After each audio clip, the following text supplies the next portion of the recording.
प्रश्न है, दो पुस्तक के मूल्य का अनुपात 11:6 है। यदि ए पुस्तक बी पुस्तक के मूल्य से 55 रुपया अधिक है तो पुस्तक बी का मूल्य ज्ञात करें। तो दोस्तों इसको समझते हैं। सबसे पहले क्या, जैसे आपके हम बोल देंगे ए और बी दो पुस्तक हैं, इनका मूल्य है 50 रुपया और एक का मूल्य है 30 रुपया।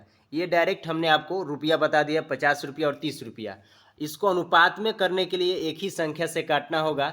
जैसे कॉमन से काटेंगे 10 से 10 बचे 50 और 10 से 10 तिहाई 30, यानी इसी को अनुपात में हम क्या कह सकते हैं, 5 संबंध 3 है, यानी छोटा से छोटा रूप को हम लोग अनुपात कहते हैं। अब देखिए, अभी सवाल पे आते हैं। 11 और 6 इसका अनुपात है। जैसे ए और बी एक पुस्तक था, इनका अनुपात है 11:6 और जब इनके मूल्यों में अंतर किया गया था तो अंतर है 55 रुपया। ठीक है, मूल्यों में जैसे कोई वस्तु है 100 का, कोई वस्तु है 80 का, उसका मूल्यों में अंतर करेंगे तो 20 का अंतर आएगा। उसी तरह जब इनका अंतर किया गया था तो 55 रुपया था। तो हम भी क्या करेंगे, अनुपात में ही अंतर लेंगे, क्योंकि इन्हीं का ही ये छोटा सा रूप है। अब 11 से 6 घटाइए, आएगा हमारा अंतर 5। यही 5 बराबर 55 रुपया है। जैसे 55 रुपया मूल्यों में अंतर है और अनुपात में हमारा अंतर कितना आ गया है, 5। एक का पहले वैल्यू निकालिए, 1 बराबर 11। अब जिसके बारे में पूछा है उस अनुपात में गुणा कर दीजिए, यानी बी का मूल्य पूछा है तो बी का अनुपात हमारा 6 है। 11 छः 66 हमारा बिल्कुल करेक्ट आंसर हो जाएगा, ऑप्शन बी। अगला प्रश्न देखते हैं, 2 नंबर। एक नाव धारा के प्रतिकूल गति 42 किमी प्रति घंटा है और स्थिर जल में नाव की चाल 54 किमी प्रति घंटा है, तो धारा के अनुकूल नाव की चाल बताएं। देखिए, एग्जाम में काफ़ी बार क्वेश्चन आता है नाव और धारा से, तो आप लोग इसको जरूर लगाने का प्रयास करें। जिसको नहीं समझ में आ रहा है ध्यान से समझिए। सबसे पहले इसको हम लोग समझते हैं, प्रतिकूल का अर्थ क्या होता है और अनुकूल क्या क्या अर्थ होता है।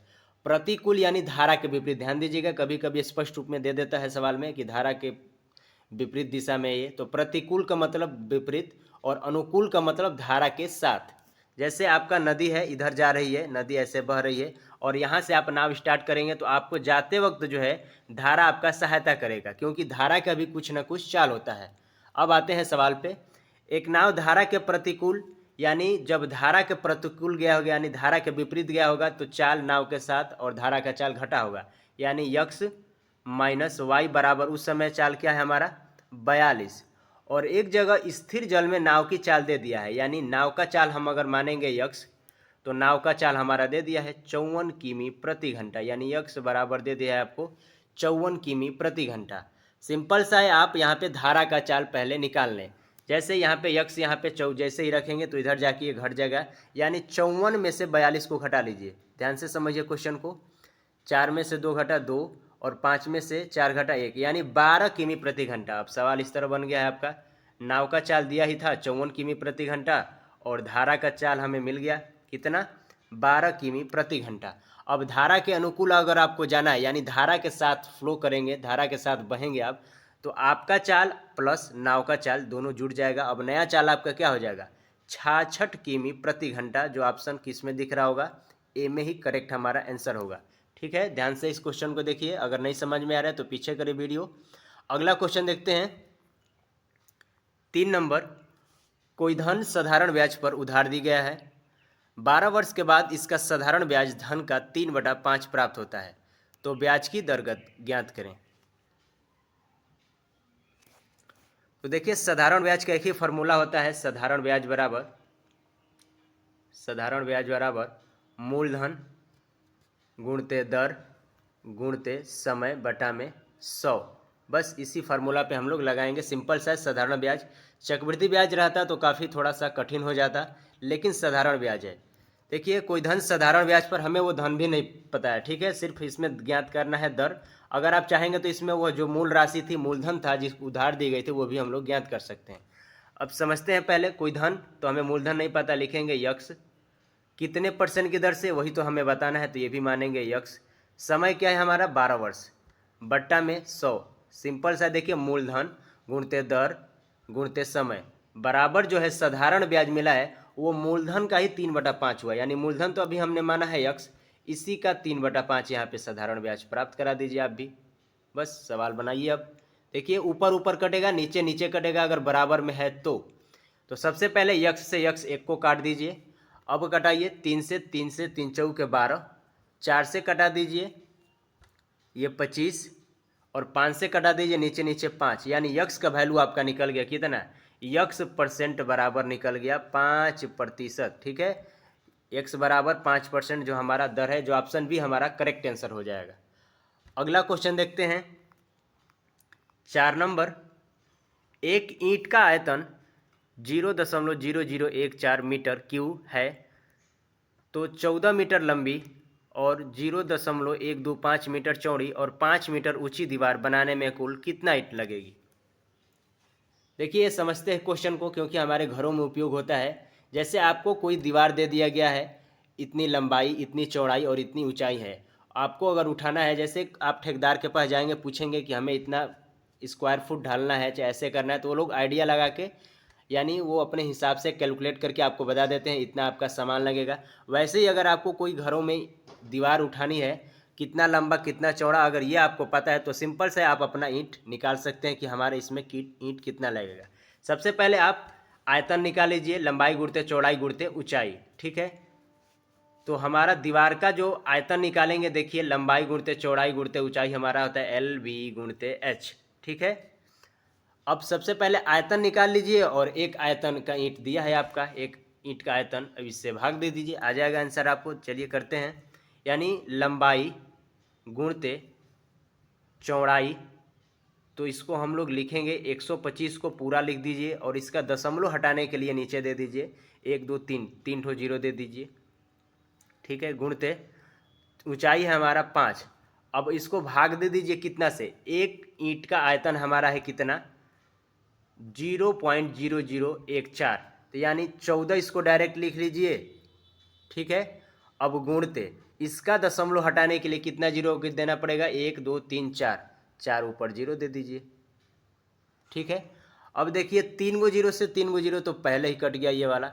अब 14 से 14 भी कटा दीजिए, 125 में 5 का गुणा करिए और एक जीरो लगा दीजिए। करते हैं 125 गुणते 5 गुणते 10, 5 से करिए 50 25, 5 दूना 10 दो 12, 5 एक 5 1 6 और एक जीरो लगा दीजिए, यानी 6250 ईंटें आपका लगेगा। ठीक है, जो ऑप्शन सी हमारा करेक्ट आंसर होगा। अगला प्रश्न होगा 5 नंबर, खाली स्थान का पहचान करें। रीजनिंग का क्वेश्चन है,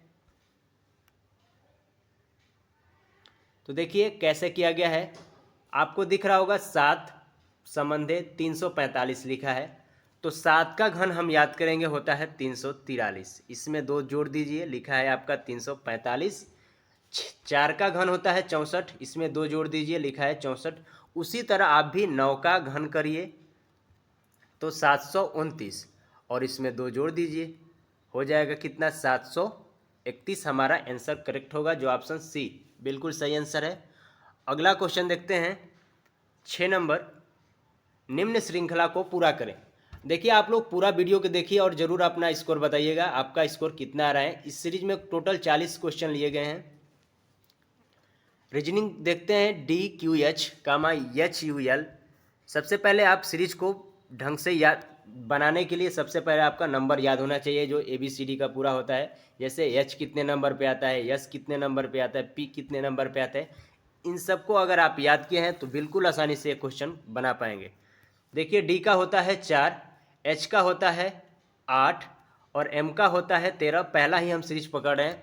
S का होता है 19। आप इसको अगर पकड़ लेते हैं तो आप समझ में आ जाएगा। देखिए यहाँ पे बढ़ा है 4, यहाँ पे बढ़ा है 5 और यहाँ पे बढ़ा है 6, यानी प्रत्येक में देखा जाए तो 4 बढ़ा है, 5 बढ़ा है, 6 बढ़ा है। सारे सीरीज हमारे ऐसे ही हैं।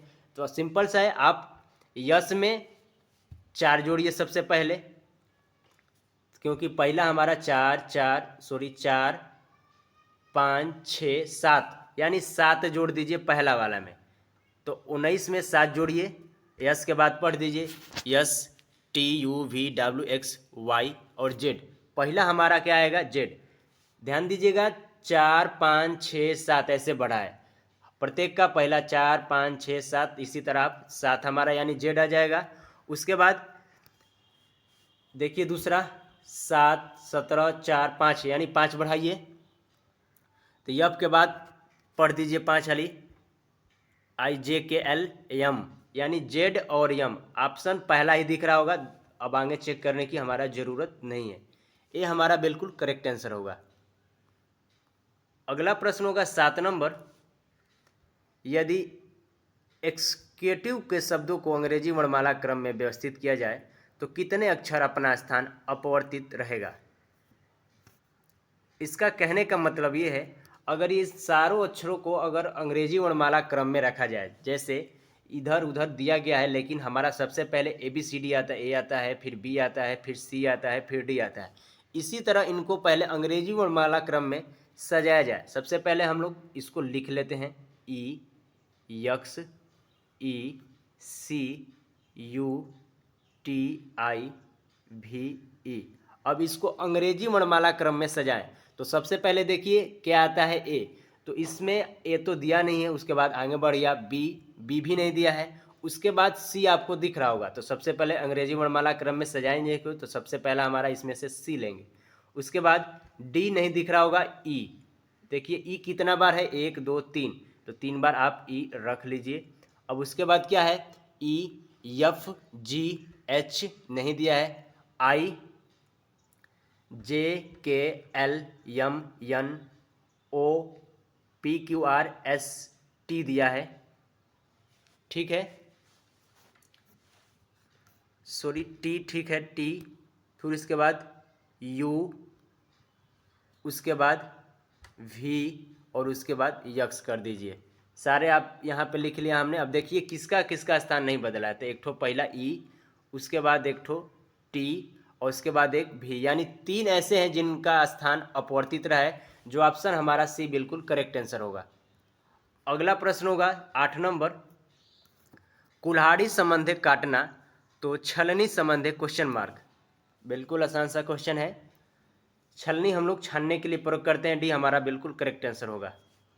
अगला क्वेश्चन होगा 9 नंबर, दयानंद सरस्वती किस मिशन से संबंधित हैं। तो दोस्तों दयानंद सरस्वती का संबंध आर्य समाज, यानी 9 नंबर क्वेश्चन का हमारा बिल्कुल सही आंसर सी हो जाएगा। आर्य समाज की स्थापना दयानंद सरस्वती ने 1875 में मुंबई में किया था, आप लोग याद करिएगा, ठीक है। सती प्रथा का अंत पूछा जाए किसने किया है, तो राजा राम मोहन राय। प्रार्थना समाज आत्माराम पांडुरंग, ब्रह्म समाज राजा राम मोहन राय, आप लोग जरूर याद करिएगा। अगला क्वेश्चन देखते हैं 10 नंबर, उस्ताद बिस्मिल्लाह खां का संबंध किस वाद्य यंत्र से है। तो दोस्तों उस्ताद बिस्मिल्लाह खां का संबंध शहनाई, यानी ऑप्शन ए हमारा बिल्कुल सही आंसर होगा। अगला प्रश्न होगा, प्रथम पंचवर्षीय योजना की शुरुआत किस वर्ष हुई थी।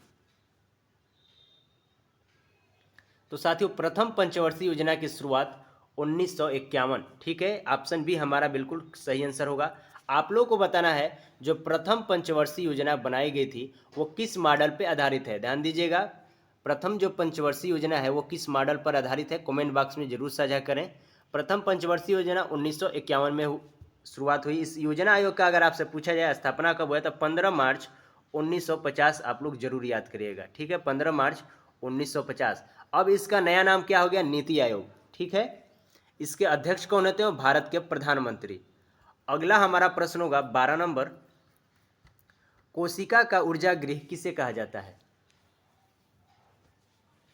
तो साथियों कोशिका का ऊर्जा गृह माइटोकॉन्ड्रिया, जो ऑप्शन में आपको दिख नहीं रहा होगा, तो माइटोकॉन्ड्रिया का ही हिंदी नाम है हमारा सूत्रकणिका, जो ऑप्शन सी हमारा बिल्कुल करेक्ट आंसर होगा। ध्यान दीजिएगा, माइटोकॉन्ड्रिया का ही हिंदी नाम क्या है, सूत्रकणिका।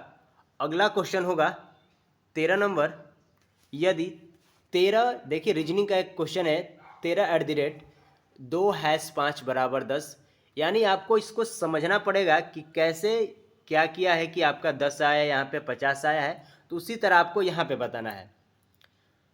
तो देखिए अगर 13 में @ का हम अगर गुणा समझते हैं, 13 दूना 26, यहाँ पे कुछ भी करेंगे 10 हमारा नहीं आ जाए, यानी सिंपल सा है, @ का मतलब प्लस है और हैश का मतलब माइनस है।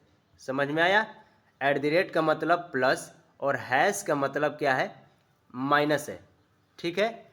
हम जैसे वहाँ पे पुट करेंगे, यानी 13 दू 15, 15 में से 5 घटाए 10, हमारा बिल्कुल सही है। दूसरा भी देख लेते हैं। एट द रेट का मतलब अभी हमने आपको बताया है प्लस, तो 43 और 9 जोड़ दीजिए, 43 9 जोड़िए, 9 3, सॉरी इसको हम लोग देखते हैं 43 माइनस 9, हैश का मतलब हमने क्या बताया था आपको, ध्यान से देखिए, हैश का मतलब माइनस, ठीक है। तो 43 और प्लस 9 और माइनस 16, प्लस अगर इसको हम लोग करेंगे तो ही बनेगा, लग रहा है मिस्टेक हुआ है, देख लेते हैं फिर से एक बार। 43 प्लस 9 माइनस 16, तो इसको अगर हम लोग जोड़ना पड़ेगा पहले तब आएगा, यानी 43 में पहले 16 जोड़ दीजिए, कितना आ जाएगा, 6 3 9 और 4 1 5। अब 59 में से 9 घटाएंगे तो हमारा 50 आएगा, ठीक है। इसी तरह हम लोग भी यहाँ पे करेंगे 8, उसके बाद प्लस 6 माइनस 3, तो 8 6 14 माइनस 3 करेंगे तो आपका आ जाएगा 11, जो ऑप्शन बी हमारा करेक्ट आंसर हो जाएगा। इस क्वेश्चन में थोड़ा सा मिस्टेक हुआ है, आप लोग इसको देख लीजिएगा। अगला क्वेश्चन है 14 नंबर, प्रश्न चिन्ह के स्थान पर क्या आएगा।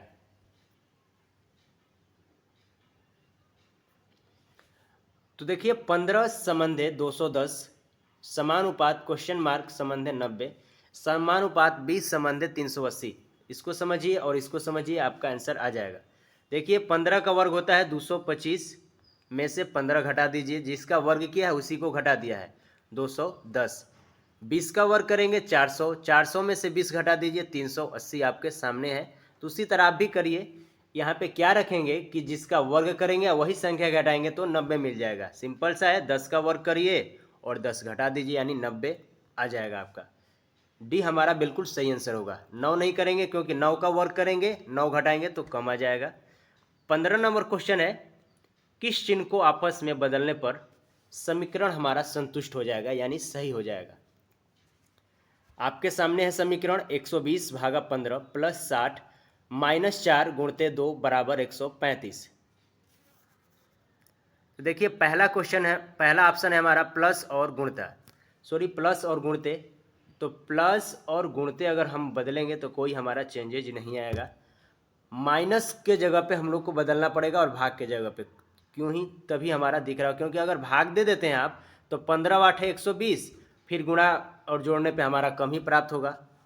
तो भाग और माइनस को हम लोग चेंज करते हैं। तो देखिए 120 भाग के जगह पे माइनस 15 प्लस 60 माइनस के जगह पे भाग करना है हमको, 4 गुणते 2 बराबर 135 हमारा आना चाहिए। सिद्ध करके देखते हैं आ रहा है कि नहीं, उसके बाद हम लोग अगला चेक करेंगे। तो सबसे पहले बोडा मास नियम से जाएंगे तो भाग ही देंगे, तो 120 माइनस 15 प्लस भाग देंगे तो 15 गुणते 2, फिर बोडा मास भाग कर दिया, गुणा करेंगे 15 दूना के 30 और 120 जोड़ दीजिए 150, 150 में से 15 घटा दीजिए 135, दोनों ओर समीकरण हमारा संतुष्ट हो गया, यानी बी हमारा बिल्कुल करेक्ट आंसर होगा। ऐसे ही आपको चेक करना पड़ेगा ऐसे क्वेश्चनों को। अगला क्वेश्चन है 16 नंबर, भारत के संविधान में किस अनुच्छेद में संसद के बारे में प्रावधान है, यानी संविधान के किस अनुच्छेद में संसद के बारे में बताया गया है। तो साथी इसको हमने आपको बता दिया है, सरला आप लोग जरूर याद किए होंगे। स से सांसद, आर से र से राज्यसभा और ल से लोकसभा। ऐसे यहाँ से चालू होगा 79, 80 और 81, ठीक है। यानी सांसद के बारे में पूछा गया है तो 79 में बताया गया है, राज्यसभा के बारे में पूछा गया है तो 80 में बताया गया है, और लोकसभा में पूछा गया है तो 81। आप लोग याद करिएगा, सरला एक महिला का नाम है, आप लोग ऐसे याद कर सकते हैं। आर्टिकल ऑप्शन डी में जो लिख रहा है 76, ये इसके बताया गया, इसमें आर्टिकल 76 में महान्यवादी, यानी भारत का एक महान्यवादी होगा, आप लोग जरूर याद करिएगा। अगला क्वेश्चन होगा 17 नंबर, जीवन की मूल इकाई क्या है। सिंपल सा क्वेश्चन है। तो जीवन की मूल इकाई हमारा है कोशिका, जो ऑप्शन ए हमारा बिल्कुल सही आंसर हो जाएगा, सेल। सेल मीन्स कोशिका। अगला प्रश्न होगा 18 number, Eden garden stadium Bharat के किस शहर में स्थित है? तो साथियों ईडन गार्डन जो स्टेडियम है वो भारत के कोलकाता, यानी 18 नंबर क्वेश्चन का हमारा बिल्कुल सही आंसर सी हो जाएगा। जब स्टेडियम का यहाँ पे नाम आ गया तो आप लोग बताएं विश्व में सबसे बड़ा स्टेडियम क्रिकेट का कहाँ पे है और उसका नाम क्या है, कमेंट बॉक्स में जरूर साझा करें। अगला प्रश्न होगा 19 नंबर, यदि किसी भिन्न में 20% वृद्धि की जाए, सॉरी यहाँ पे अंश होना चाहिए, ध्यान दीजिएगा, यहाँ पे अंश होना चाहिए तभी सवाल बनेगा।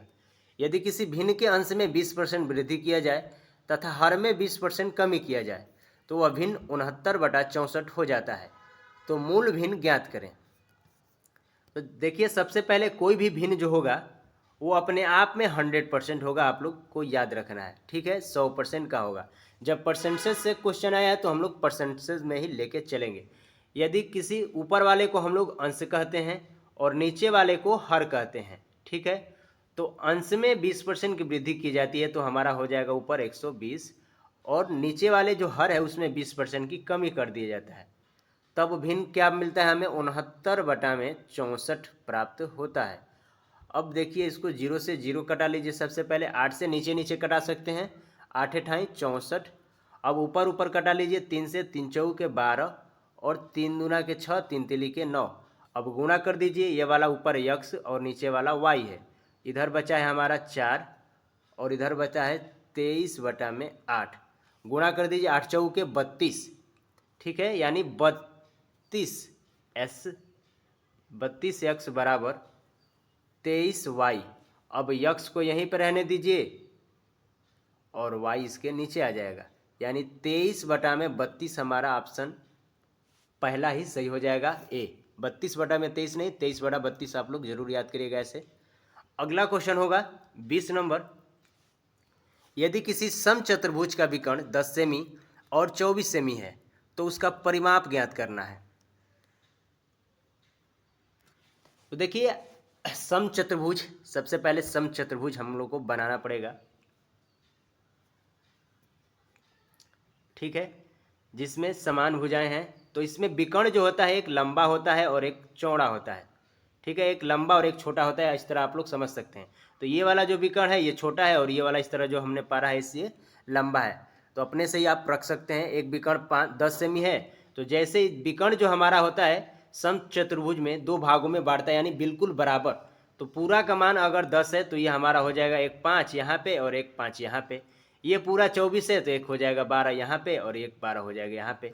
अब ये वाला भुजाएं ज्ञात करना है आपको, यानी इसके चारों तरफ की जो भुजाएं हैं इसको ज्ञात करना है। जैसे आप ज्ञात करना चाहेंगे ज्ञात कर सकते हैं।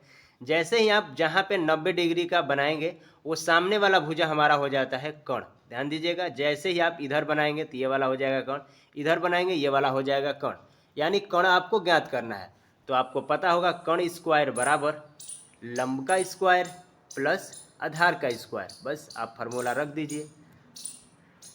तो 12 का स्क्वायर और 5 का स्क्वायर 144 अब प्लस 5 का स्क्वायर हो जाएगा हमारा 25, यानी जोड़ेंगे तो 169 रूट में है, किसका है ये आपको पता चल जाएगा 13, यानी 13 का है। अब देखिए वर्ग का परिमाप चाहे समचतुर्भुज का परिमाप दोनों बराबर होता है। वर्ग का परिमाप होता है 4 गुणित भुजा, यही हमारा समचतुर्भुज का ही परिमाप होता है। तो भुजा हमने ज्ञात कर लिया, अब परिमाप ज्ञात कर लीजिए, यानी 13 में 4 का गुणा कर दीजिए, 13 चौके 52 सेमी। ऑप्शन डी हमारा करेक्ट आंसर हो जाएगा, ठीक है, डी। अगला क्वेश्चन होगा 21 नंबर, किसी राशि को 3 लोग ए बी सी 3 लोगों में इस प्रकार विभाजित किया गया है कि मिला है इस तरह राशि ए संबंध बी बराबर 3 संबंध 5 और बी संबंध सी बराबर 4 संबंध 7। यदि बी और सी के हिस्सों का अंतर 1455 रुपया है तो वह राशि ज्ञात करें। सबसे पहले देखिए यहाँ पे 3 लोग हैं लेकिन अनुपात में आपको दिख रहा होगा 4 लोग। तो हम लोग सबसे पहले तीनों लोग का वास्तविक ज्ञात करेंगे, राशि का अनुपात क्या है इस फार्मूला पे, ए संबंधे बी और बी संबंधे सी, क्योंकि हमारा 3 ही लोग हैं, ठीक है, इसको हम लोग ज्ञात करते हैं। सबका अनुपात दिया ही है 3:5 और 4:7, यानी हमारा निकल रहा है ए बी सी, ध्यान दीजिएगा 4 तिहाई 12, 4 5 20 और 7 5 35। 12 20 35, 12 20 और 35, ये हमारा ए बी सी का राशियों का अनुपात है। अब सवाल फिर से पढ़िए। बी और सी के हिस्सों का अंतर 1455 रुपया है। तो हमारा ए ये है और बी ये है और सी ये है। तो जब उनके हिस्सों में अंतर किया गया है तो 1455 रुपया आया है। तो हम लोग सवाल बनाने के लिए उनके अनुपात में अंतर कर लेंगे, यानी 20 और 35 का अंतर कर लीजिए, यानी 15 बराबर आपका क्या आ गया, 1455 रुपया। ठीक है, अब इसका एक का पहले वैल्यू निकालिए, 15 नवा 135 और बचा कितना 10, यानी 15 साते 105, 15 छः का 90, 15 साते 105 यानी 97। अब पूछा है वह राशि कितनी थी, तो हम लोग का आया था 12 20 35। ठीक है, तो एक का वैल्यू हमारा आ गया है 97। वह राशि बताना है तो सब में गुणा करिए तब जोड़िए, या आप सभी का अनुपात ही जोड़ लीजिए और गुणा कर लीजिए। तो हम सभी का अनुपात ही जोड़ लेते हैं। 35 20 जोड़ लीजिए हो जाएगा आपका 55 में 12 जोड़ लीजिए हो जाएगा 67, यानी 67 में 97 का गुणा करेंगे आपका आंसर सामने होगा। अब 7 7 49। ठीक है, तो ऑप्शन इकाई अंक से पकड़ लीजिए, 9 एक ही में दिख रहा है, जो ऑप्शन सी हमारा बिल्कुल सही आंसर हो जाएगा। 6499 रुपया वह राशि थी। अगला क्वेश्चन है हमारा 22 नंबर। दो उम्मीदवार लड़े गए चुनाव में से एक उम्मीदवार को डाले गए कुल मतों का 40% प्राप्त हुआ है और वह 1000 वोटों से हार गया। बहुत बुरा हुआ क्योंकि हार गया 40% पाकर भी। तो वोटों की कुल संख्या बताना है। तो देखिए, दो उम्मीदवार हैं ए और बी। जब दो लोगों में चुनाव होगा तो जाहिर सी बात है एक व्यक्ति हारेगा और एक व्यक्ति जीतेगा। बहुत किस्मत की बात होती है जब ऐसा दोनों लोग को बराबर बराबर वोटों की संख्या मिलती है। तो अगर चुनाव जो था अपने आप में 100% था, तो देखिए कुल मतों का 40% ए जैसे कोई व्यक्ति ने पाया और वो 1000 वोट से हार गया है। तो जब 100 का 40% ए जी पा गए हैं तो बी कितना पाएंगे, 60%। अब ये जो 1000 है, इन दोनों का वोटों में अंतर हुआ होगा, तभी तो पता चला होगा कि ए जो है कितना वोटों से हारा है। तो पता चला कि 1000 वोटों से। तो आप भी यहाँ पे परसेंटेज में अंतर ले लीजिए, यानी 60 और 40 में जब अंतर लेंगे प्रतिशत में तो आ जाएगा आपका 20%। यही 20% आपका 1000 के बराबर है, यानी 1000 गुणते 100 बटा में 20 ला दीजिए। अब कटाइए, 20 से 20 5 100, यानी 5000 टोटल हमारे वोटों की संख्या थी। ठीक है, अगला क्वेश्चन देखते हैं 23 नंबर। एक नाव धारा के प्रतिकूल 70 किमी 7 घंटे में जाती है और धारा के अनुकूल 90 किमी 9 घंटे में जाती है। तो शांत जल में नाव की चाल ज्ञात करें। तो देखिए, प्रतिकूल का मतलब अभी हमने आपको बताया है कि विपरीत, और अनुकूल का मतलब है धारा के साथ। तो दोनों जगह सबसे पहले हम लोग चाल ज्ञात करेंगे। चाल बराबर होता है हमारा दूरी बटा में समय। ठीक है, दूरी बटा में समय जो आपको दिख रहा होगा सवाल में दिया गया है। दूरी हमारा है 70 बटा में 7 से भाग दे दीजिए, आ जाएगा 10 किमी प्रति घंटा, यानी यक्स माइनस वाई बराबर हमारा निकला है। फिर एक बार 90 को 9 से भाग दे दीजिए, कटा दीजिए, आ जाएगा हमारा 10। ठीक है, यानी यक्स माइनस वाई बराबर हमारा है 10 और यक्स प्लस वाई बराबर भी हमारा है 10। अब नाव का चाल ज्ञात करें। वाई से वाई कटेगा, 2x बराबर में 10 10 20। यक्स का वैल्यू आपका क्या निकल के आ गया, 10 किमी प्रति घंटा, जो ऑप्शन ए हमारा करेक्ट आंसर हो जाएगा। आप लोग को एक क्वेश्चन यहाँ पे छोड़ रहे हैं हम, तो आप लोग को इसमें बताना है धारा की चाल क्या थी। कमेंट बॉक्स में जरूर जानकारी दीजिएगा क्योंकि काफ़ी इंटरेस्टिंग क्वेश्चन है यह। ठीक है, आप लोग को बताना है धारा का इसमें चाल क्या था। 24 नंबर प्रश्न होगा हमारा। एक वस्तु को 40% और 20% की दो क्रमिक छूट के बाद 4632 रुपया में बेचा गया है, तो उसका अंकित मूल्य ज्ञात करें। यानी बेचने के बाद यह मूल्य कितना है, 4632 रुपया। तो सिंपल सा, इससे हमारा जब भी आंसर आएगा इससे अधिक आएगा, क्योंकि अंकित मूल्य इससे हमारा अधिक होगा, क्योंकि छूट के बाद ना बेचा गया 4632 रुपया में। तो देखिए लिखेंगे इसको 4632 गुणते 100 बटा में 40% छूट दिए होंगे तो लिए कितना होंगे, तो 60%। फिर एक बार जब 20% छूट दिए होंगे तो लिए कितना होंगे, 80%। बस आपको बनाना है और आपका आंसर आ जाएगा। एक जीरो से एक जीरो इसको काटिए, फिर इसी का एक जीरो से एक जीरो इसको काट दीजिए, यानी बचा है आपका ऊपर 4632 गुणते 100। ध्यान दीजिएगा। अब कटाते हैं इसको 6 से। 6 सते 42, फिर बचा कितना यहाँ पे 4, फिर 6 सते 42 और 6 दूना 12। अब बच गया है, ध्यान दीजिएगा, मिटा रहे हैं, 772 गुणते 100 बट्टा में नीचे क्या बचा है 8। अब कटाइए 4 से, 4 दूना के 8 और 4 से इसको कटा दीजिए। सॉरी, डायरेक्ट ही हम 8 से भाग देते हैं। 772 गुणते 100 बट्टा में 8, 8 से कटाइए, 8 नवा 72, बचा कितना यहाँ पे 5 और 2, फिर कटाइए 8 से, 8 छक्का 48 और बचा इसमें से 4 और दशमलव लगा दीजिए और 8 5 40 और गुणते में 100 यहाँ पे है ही है। अब जैसे ही गुणा करेंगे तो एक दशमलव हटाने के लिए जीरो हमारा ये हो जाएगा और एक जीरो रह जाएगा, यानी 9650 रुपया हमारा इसका अंकित मूल्य था, जो ऑप्शन सी करेक्ट आंसर होगा। अगला क्वेश्चन देखते हैं 25 नंबर। मोहम्मद बिन तुगलक ने चांदी के सिक्के के स्थान पर एक तांबा का सिक्का चलाया था, उसका नाम क्या था? तो मोहम्मद बिन तुगलक काफ़ी ही पागल राजा था, तो इसने चांदी के सिक्के के स्थान पर एक तांबे का सिक्का चलाया था, उसका नाम था जित्तल। ठीक है, इसे पागल बादशाह भी कहा जाता है, आप लोग ध्यान दीजिएगा। अगला प्रश्न होगा हमारा 26 नंबर। अशोक के शिलालेखों को पढ़ने वाला सबसे पहले विद्वान कौन थे? तो दोस्तों अशोक का शिलालेख जो अभिलेख है वो पढ़ने वाला सबसे पहला विद्वान जेम्स प्रिसेम्स। ध्यान दीजिएगा, बी हमारा बिल्कुल सही हो जाएगा। यहाँ पे एक और क्वेश्चन हम बता रहे हैं आपको, अशोक का अभिलेख जो है सबसे पहले खोज किसने किया है, तो आप लोग ट्रिक करिएगा, टी पैंथलर। ठीक है, टी पैंथलर, जो ऑप्शन डी में आपको दिख रहा होगा। अगला क्वेश्चन होगा हमारा 27 नंबर। झूम खेती भारत के किस राज्य में प्रचलित है? आपको अगर क्वेश्चन आ रहा है तो आप लोग कमेंट बॉक्स में बता सकते हैं हमसे जवाब देने से पहले। झूम खेती भारत के उत्तर पूर्वी राज्य में प्रचलित है, जो ऑप्शन 27 का बिल्कुल 20 सही होगा। जैसे अगर आपसे पूछा जाए किस किस राज्य में, अरुणाचल प्रदेश, असम, त्रिपुरा, इन सब सारे जो भी 7 सिस्टर राज्य हैं उनमें प्रचलित है झूम खेती। तो आप लोग बताएं झूम खेती कैसी खेती है और इसको कैसे करने का हमारा पद्धति है, एक जानकारी जरूर दें।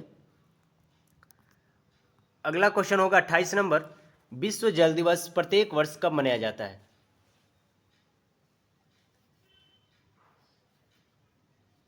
तो साथियों विश्व जल दिवस प्रत्येक वर्ष 22 मार्च को मनाया जाता है। 22 अप्रैल को पृथ्वी दिवस, 21 मार्च को वन दिवस और 18 अप्रैल को विश्व विरासत दिवस। आप लोग याद करिएगा, विश्व विरासत दिवस। ठीक है, हमारा इसका आंसर भी बिल्कुल सही था। अगला प्रश्न होगा 29 नंबर। श्रृंखला को पूरा करें। 4, 6, 12, 14, 28, 30। देखिए 4 से बढ़ा है 2 और उसका फिर 2 गुना कर दिया, 6 दूना 12, 12 में 2 बढ़ाइए 14, 14 दूना 28, 28 में 2 बढ़ाइए 30 और 28 में 30, 30 दूना के 60, जो हमारा बिल्कुल सही आंसर होगा। ठीक है, बी। अगला प्रश्न होगा 30 नंबर। यदि राम किसी पंक्ति में बाएं से 15वें स्थान पर है तथा दाएं से 24वें स्थान पे है, जैसे बाएं से इधर से बैठा है 15वें गिना जा रहा है, इधर से इसी को ही गिना जा रहा है तो 24वें गिना जा रहा है, लेकिन राम तो एक ही व्यक्ति है यहाँ पे बैठा है, तो पंक्ति तो बाएं और दाएं दोनों तरफ से होगी, तो इधर से गिनने पे 15वें और इधर से गिनने पे 24वां आ रहा है। तो पंक्ति में कुल कितने बच्चे हैं, तो सिंपल सा 15 और 24 आप जोड़ दीजिए, टोटल हो जाएगा 5 4 9 और 2 1 3। राम को ही इधर से ही गिनाया गया, इधर से ही गिनाया गया, यानी 2 बार गिन लिया गया है, इसीलिए इसमें से 1 घटा दीजिए, यानी 38 हमारा बिल्कुल सही आंसर हो जाएगा, ए। अगला प्रश्न होगा 31 नंबर। 2024 में ग्रीष्म ओलंपिक खेल का आयोजन किस देश में किया जा रहा है? अभी हाल ही में चल रहा है, 27 तारीख से ही चालू है। तो 2024 में ग्रीष्म ओलंपिक खेल का आयोजन पेरिस फ्रांस, यानी 31 नंबर क्वेश्चन का हमारा बिल्कुल सही होगा। देश पूछा गया है सी, फ्रांस में, और कहाँ पे, तो पेरिस में। ठीक है, इसी से क्वेश्चन आगे होगा, आप लोग जरूर इसका जवाब दीजिएगा। 32 नंबर क्वेश्चन है हमारा, वर्तमान में भारत के मुख्य चुनाव आयुक्त कौन है, यानी चुनाव आयुक्त के मुख्य अधिकारी कौन है, आप लोग को बताना है। तो साथियों, भारत में वर्तमान के मुख्य चुनाव आयुक्त हैं हमारे राजीव कुमार। ऑप्शन ए हमारा बिल्कुल सही आंसर हो जाएगा। ये 25वें नंबर के हैं, आप लोग को याद करना है। ठीक है, डी वाई चंद्रचूड़ जो है ये भारत के वर्तमान में मुख्य न्यायाधीश हैं, आप लोग को याद करना है, डी वाई चंद्रचूड़। शक्तिकांत दास ये आरबीआई के गवर्नर हैं, आरबीआई जिसे हम लोग रिजर्व बैंक ऑफ इंडिया कहते हैं। ठीक है, रिजर्व बैंक ऑफ इंडिया के कौन है इनके गवर्नर, तो शक्तिकांत दास।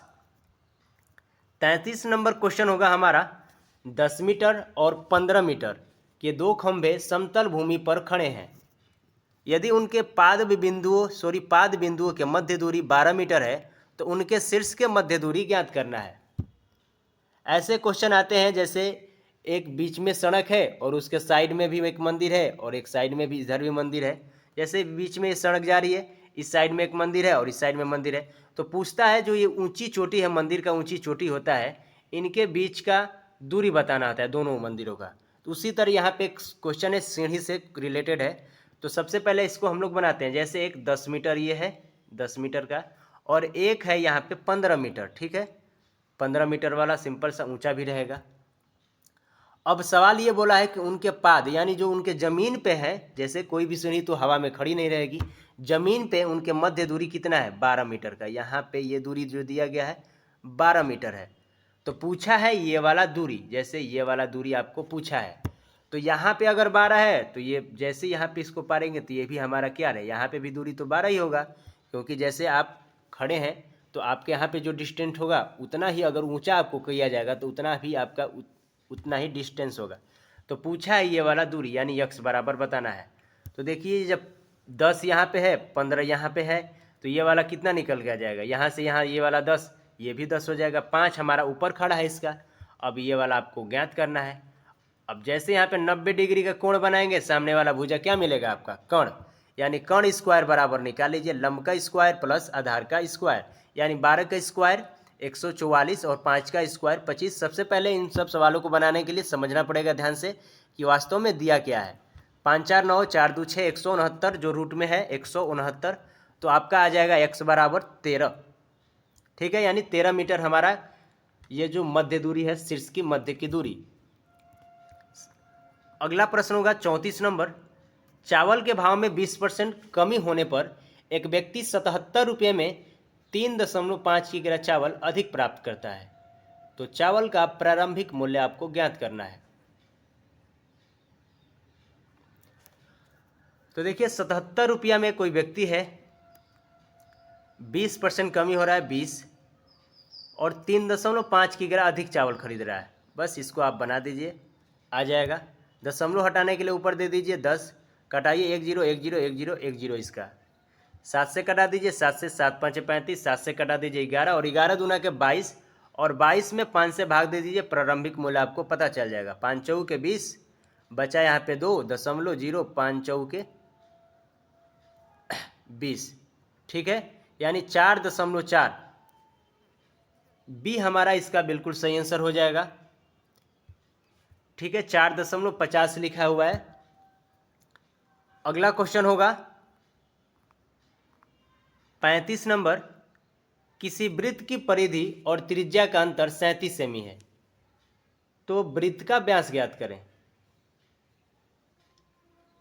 तो सबसे पहले वृत्त का परिधि होता क्या है, 2 पाई r, और त्रिज्या आपको पता है r होता है। अब इन दोनों का अंतर है 37 सेमी, तो सबसे पहले आपको व्यास बताना है, तो सबसे पहले आपको r ज्ञात होना चाहिए। तो चलिए r हम लोग ज्ञात करते हैं। वृत्त का परिधि 2, पाई का मान यहाँ पे पुट करें 22/7 गुणते r। ठीक है, और माइनस, क्योंकि अंतर करना पड़ेगा, त्रिज्या r। अब इन दोनों का अंतर कितना है, 37 सेमी। अब इसको हल कर लीजिए, 22 दूना 44 बटा में 7 माइनस में r बराबर में 37। ठीक है, ये भी आर ही हमारा है, क्योंकि 22×44 आर हो जाएगा, ये आर अलग हो जाएगा। अब सवाल इस तरह बन गया है आपका 44 आर बटा माइनस आर बटा में 44 आर माइनस आर इसका बटा में 7 बराबर में 37 है। सबसे पहले इसका आप एक मानिए और यहाँ पे एलसीएम लीजिए। 7 से करेंगे यहाँ पे 44 माइनस 7 आर हो जाएगा, ये भी ठीक है। 7 आर ये भी हो गया, ये 44 आर है। तो 44 आर में से आप 7 आर घटा दीजिए और नीचे हमारा एलसीएम कितना था 7 और बराबर इधर है हमारा 37। तो 44 आर में से जैसे ही 7 आर घटाएंगे तो बचेगा हमारा 37 आर बटा में 7 बराबर में 37। अब 37 से 37 कटेगा, आर का मान हमें ज्ञात हो गया कितना 7 सेमी। अब व्यास बताना है, व्यास इसका दुगुना होता है यानी 14 सेमी हमारा बिल्कुल सही आंसर होगा ए। अगला प्रश्न होगा 36 नंबर। एक चिड़ियाघर में हिरण और मोर हैं, उनके सिरों की संख्या 80 तथा पैरों की संख्या 200 है, तो वहाँ कितने मोर खड़े हैं?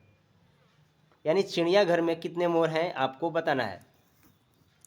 अगर जिसको पता है ये लगाना क्वेश्चन तो आप बताएं जरूर इसका आंसर, नहीं पता है तो ध्यान से समझिए सबसे पहले क्या करना है। ध्यान दीजिएगा, सबसे पहले आपको ये ज्ञात करना होगा कि मोर का कितना पैर होता है। आप जरूर जानते होंगे, तो मोर का 2 पैर होता है और हिरण का कितना पैर होता है, तो 4 पैर होता है। अब जो हम बोलने वाले हैं उसको ध्यान से सुनिए। जब भी आपको पूछा जाएगा मोर की संख्या बताओ, तो जो इसमें जानवर दिए गए हैं इसके विपरीत वालों से पैरों की संख्या से गुणा करना है। जैसे हमने पूछा है मोर की संख्या बताओ, तो हम क्या करेंगे, हिरण के पैरों की संख्या से गुणा करेंगे उनके सिरों की संख्या में। जैसे अब हम सवाल को बनाते हैं 80 गुणते मोर की संख्या यानी मोर का 2 पैर, लेकिन हम गुणा करेंगे विपरीत जानवर से यानी 4 माइनस जो पैरों की संख्या है 200 और बटा में 2 हमेशा रहेगा, क्योंकि 2 ये चौपाई जो है 2 पैर वाले जानवरों के बारे में बात किया जा रहा है, मिक्स है। तो यानी सवाल था इस तरह 80 गुणते 4 माइनस 200 बट्टा में 2, 8 चौके 32 यानी 320 में से 200 घटा दीजिए, बचेगा कितना 120। 120 में 2 से भाग दे दीजिए, आपका जो आएगा आंसर 60। 60 जो थे मोरों की संख्या थी, तो हमारा आंसर हो गया है क्या ए। अगर आपको इसी में पूछ देता कि हिरणों की संख्या बताएं, तो हिरण का कितना होता है 4 पैर और मोर का कितना होता है 2 पैर। तो अब यहाँ पे हिरण पूछेगा तो मोर वाले के संख्या से गुणा करेंगे, यानी 80 में 2 का गुणा कर दीजिए, 8 दूना के 16 160। अब 160 में से 200 ये जैसे ही घटाएंगे बड़ा में से छोटा, तो बचेगा 40। अब 40 में 2 से भाग दे देंगे, बच जाएगा हमारा आंसर आ जाएगा 20। यानी अगर यहाँ पे हिरण की संख्या पूछा जाता तो 20 और मोर की संख्या कितनी है 60, जो हमारा आंसर बिल्कुल सही था। 37 नंबर क्वेश्चन है, यदि 40 का 15% किसी संख्या के 25% से 2 अधिक है तो वह संख्या ज्ञात करें। तो किसी संख्या का, जैसे हम मानेंगे किसी संख्या का 25% से कितना अधिक है, तो 2 अधिक है। कौन सी संख्या, 40 का 15%, तो 40 का 15% निकाल लीजिए इधर, 40 गुणते 15 बटा में 100, 20 पाँचे 100, 20 दूना 40, 5 से 5 ते 15 यानी 3 दूना 6। सवाल इस तरह है, यक्स गुणते 25 बटा में 100 प्लस 2 बराबर में 6, ठीक है।